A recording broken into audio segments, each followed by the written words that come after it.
original. Clones are favorite themes in Hollywood movies. In the movie The Sixth Day, Arnold Schwarzenegger's character battles the bad guys who have mastered the art of cloning human beings. In his unsettling yet prophetic book novel, Brave New World, written in 1932, Aldous Huxley made his fertile imagination for 600 years in the future. Babies are mass-produced in the huge embryo factories and are cloned to produce a caste system of alpha, beta, gamma, delta, and epsilon human beings. In the 1950s, Huxley wrote, I projected it 600 years into the future. Today, it seems quite possible that the horror may be upon us within a single century.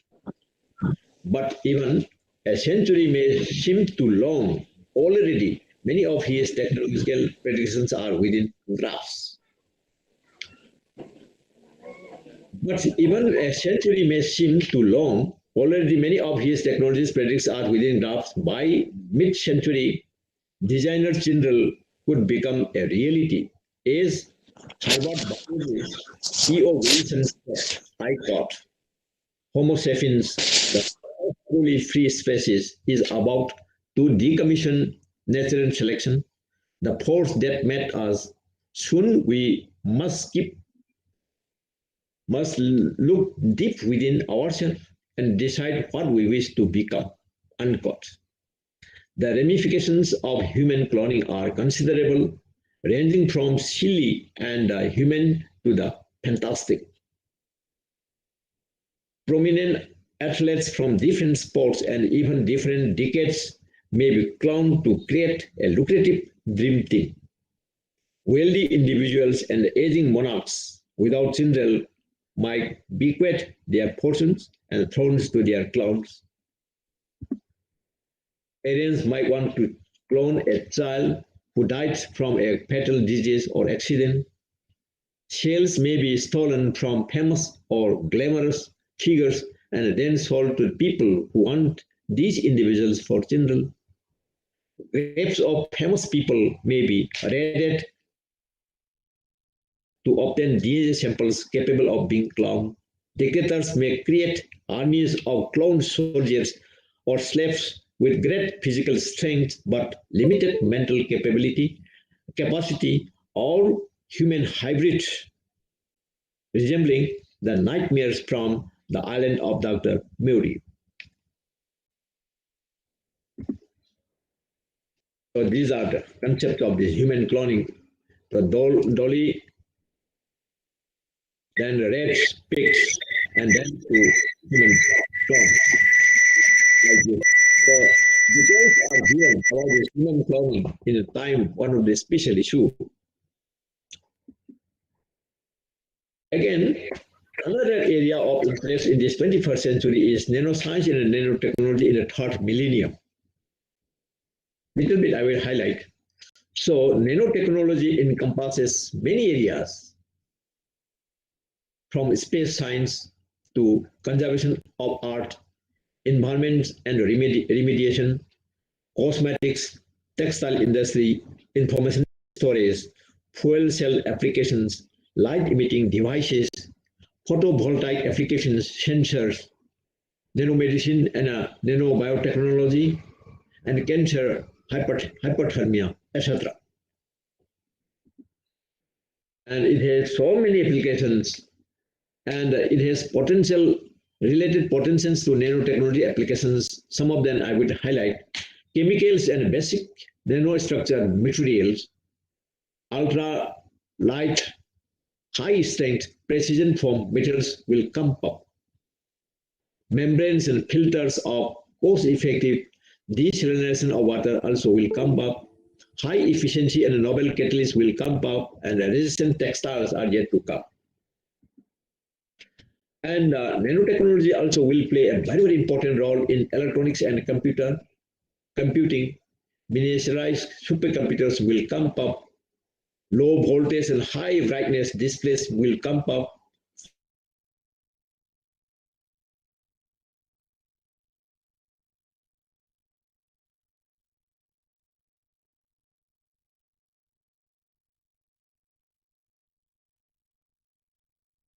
faster semiconductors and microprocessors and compound, and also encapsulation and delivery systems that carry, protect, and deliver functional food ingredients to their specific site of action. In the field of energy production, nanotechnology will play a very, very important role. Solar panels and thin film photovoltaic solar energy may come up. High capacity and rapid charge batteries also may come up. In the information technology, data storage media with very high recording densities, for example, 1 terabyte per square inch, new flexible plastic display technologies will come up. And this is one of the advertisement by IBM. Is it possible to write the contents of the whole book in the world on a pinhead? So storage capacity is so much advanced now. A DVD that could hold 1 million movies are now available. And in cosmetics also, nanotechnology will play a very, very important role. Using sunscreen to protect our skin from UV assault is an essential regimen of our daily life. And textiles also, in the field of textiles, so many advantages will come up: self-cleaning and odor-free, wrinkle and stain resistant, chemical and pathogenic shape, ultraviolet protection ability, flame and water retardant, anti-pollen fruits, and smart materials may come up. In the conservation of art also, it will help a lot. And in environment also, paints are given on the walls that cleans air. So nanopaint on buildings could reduce pollution. When exposed to ultraviolet light, titanium oxide nanoparticles in paint break down organic and inorganic pollutants that wash off in the rain, decompose air pollution particles like formaldehyde into simple atoms or molecules. So in the field of this automobiles technology also, nanotechnology will play a very, very important role. Crash safety and lightweight, corrosion protection, reduce engine weight, durability, driving comfort, etc. Scratch resistance, engine and transmission systems, and improving the fuel injection also. So some nano pens are there now. So this nano, with the help of these nano pens, the water and the dirt repellent is coming. Cars are coming up. Resistance to chipping and scratches, brighter colors, enhanced glows. In the future, it would change color and self-repair, etc. In the field of space science and technology also, nanotechnology will play a very, very important role.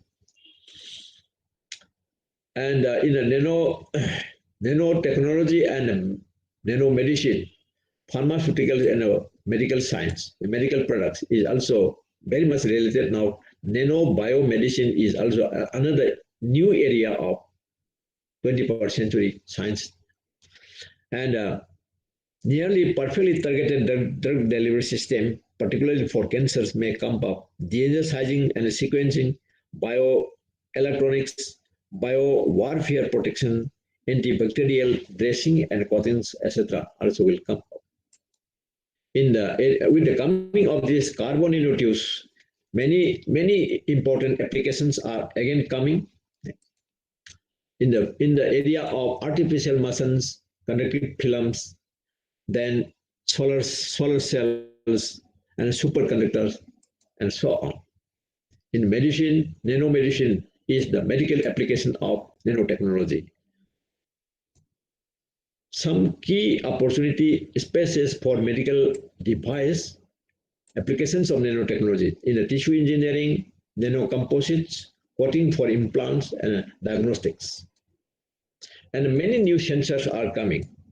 DNA sensor, enzyme sensor, immunosensor, whole cell biosensor, and plasmonic biosensing, and so on. So in the area of nanoscale materials, nanomaterials are very, very important now. Biological materials utilized in nanotechnology in the field of proteins, enzymes, DNA, RNA, and peptides. Synthetic nanomaterials utilized in biomedical applications in the form of polymers, porous silicon, carbon nanotubes, and so on. So super paramagnetic ionic oxide nanoparticle is also another area for medical science, particularly for hyperthermic studies, that is for cancer therapy. And nanotechnology in healthcare, targeted drug delivery system, particularly for cancer therapy, is also now many scientists are involving in many premier institutions within the whole globe to work on this area. So nanotechnology in healthcare is very, very important now. And very soon, this cancer cancer can be controlled now, or cancer cells can be killed using this nanoparticle loaded with drugs, and that will kill the these cancer cells without damaging the normal cells.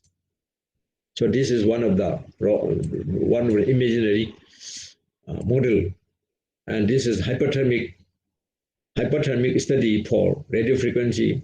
The materials which we prepare in our laboratory, particularly in chemistry department, also we have one equipment is inductively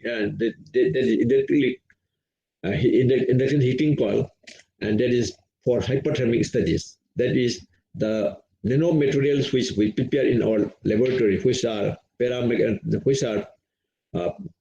in character, can be used, whether it can be used for treatment of cancer and like that we are studying now.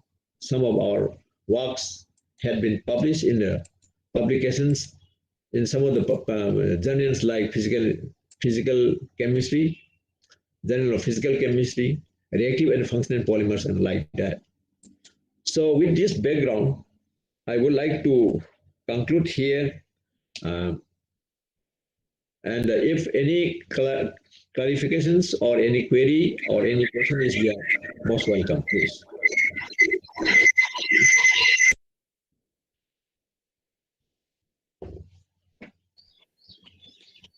Thank you, Sir Mohan. Is there any queries from the participants?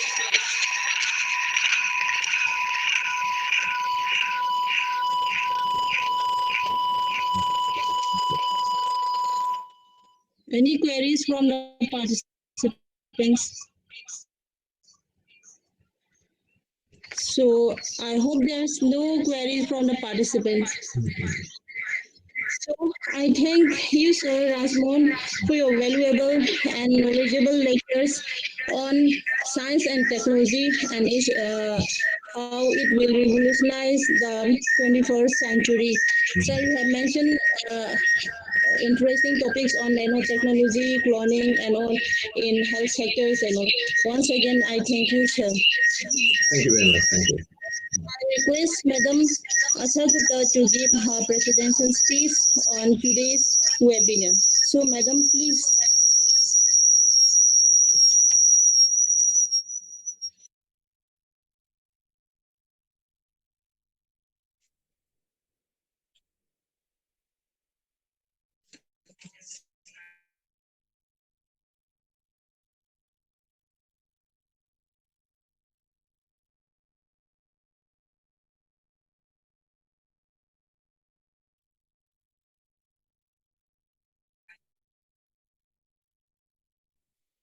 For this webinar and give a very vivid presentation. It is just like dream, just like so many glorious events which are happening, which are going to happen, and which are happening around us, just like fairy tale, just like Hollywood movie. So many beautiful things he has narrated, that how science and technology, it is affecting us, it is affecting our life, it is going to revolutionize in the coming time. So sir has talked many things about quantum mechanics, artificial intelligence, advanced genetics, and many more fields by application in biotechnology, that how science and technology is revolutionizing the life.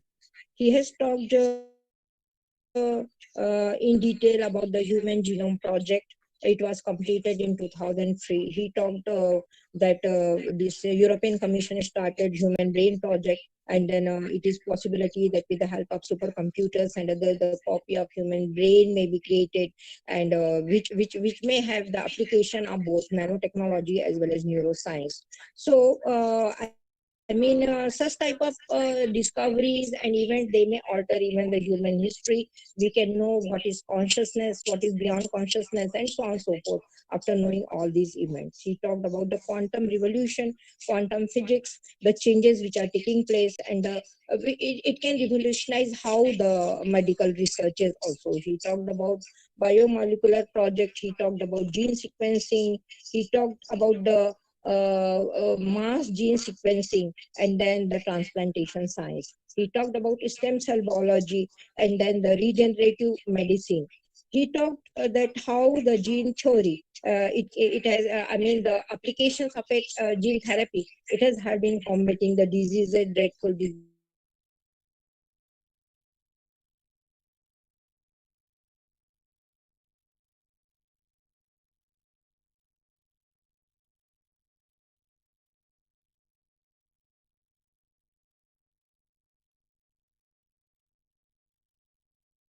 like cancer, how these things Alzheimer disease. He has talked about the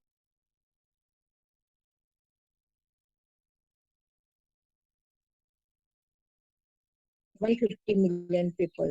And then India also has a large number of persons who are who have got defective vision. So he said that all these inventions, they can have, even they can reinforce partial vision. So it is a great boon, and it is a great what to say, benefit, gift of science to us, that if it can reinforce, it can restore the vision, partial vision also. He has talked about use of salamanders and their ways in which it can be utilized for restoring public health, and the different applications are going on in that way.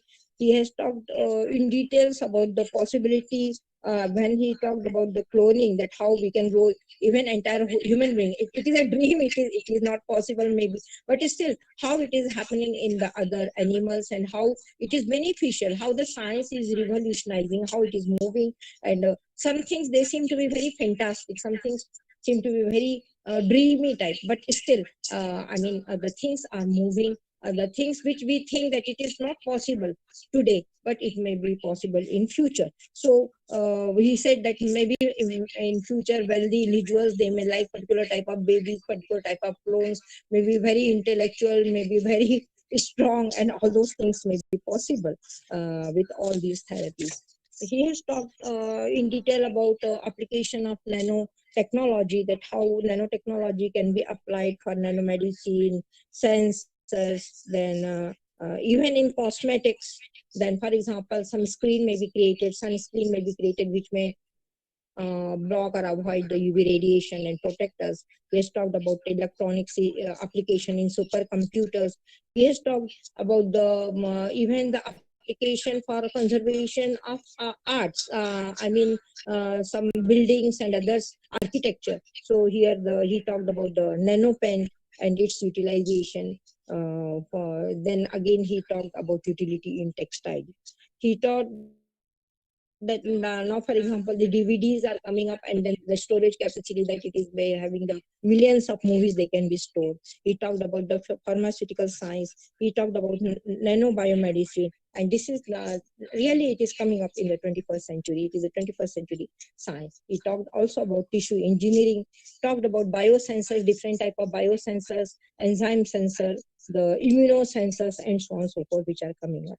He talked in detail about the biomedical applications. So, the nanoparticles, for example, with which are equipped with drugs, they may target the particular cells. So, sir, I'm so much thankful to you that you have given a very vivid account, very beautiful picture of science technology, how it can revolutionize us.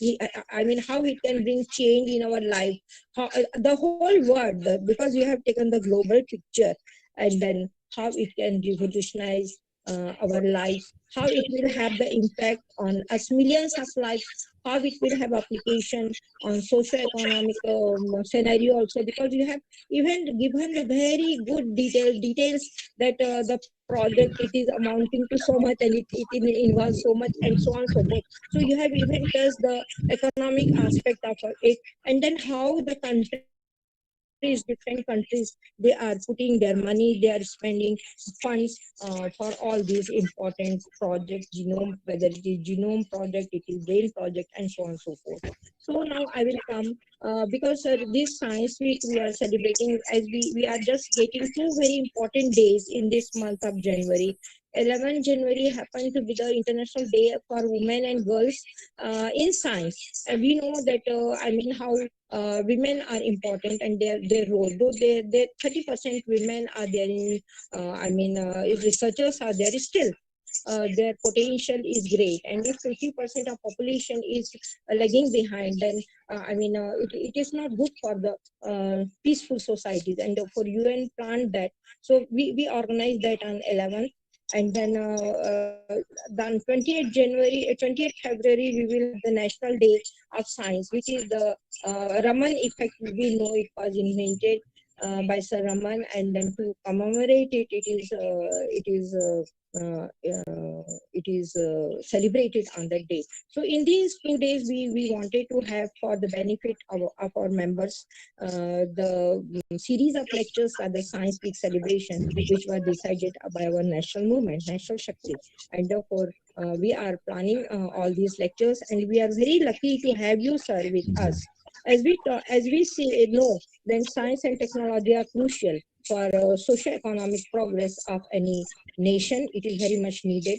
And this is largely, as we say, socio-economic progress to achieve socio-economic and environmental.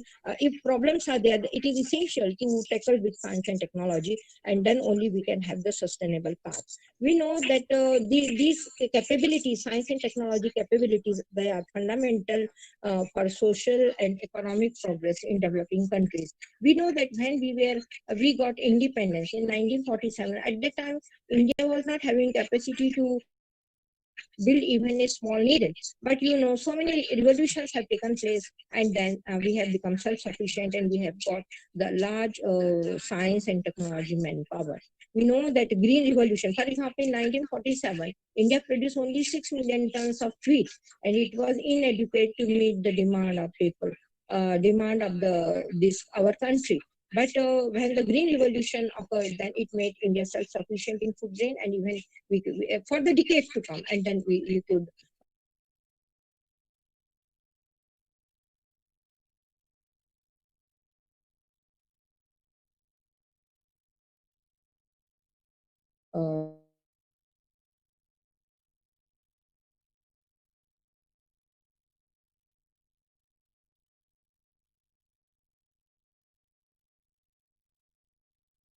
import to others. Same time, like baby food companies have taken up, and then the development has taken place in that scenario. So now we have made national milk grade, and making the country self-sufficient.